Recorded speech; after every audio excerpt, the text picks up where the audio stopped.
Hello everyone, welcome to the new chapter of this session, Basic Charts in Power BI Desktop.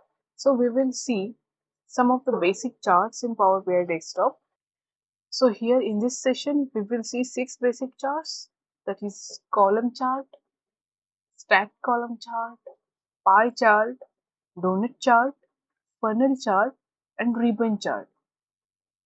Okay, these are the 6 basic charts we will see in this session, and after that, once you once you create the visualization or any report, you need to filter the data. So this one is for the keep only and exclude is for filtration, data filtration. So if you want to export the data in particular PDF or in particular CSV or Excel, what you can do, you can filter the data by using this keep only and exclude,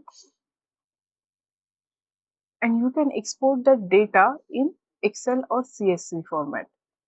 View data and export. This is also a filtration. These two options are for filtration, filters. Okay, so this is the session. In this session, we will see these are the basic charts, and these are for the filters of the filters we can apply.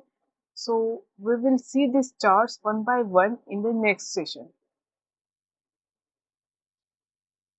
Thank you for watching.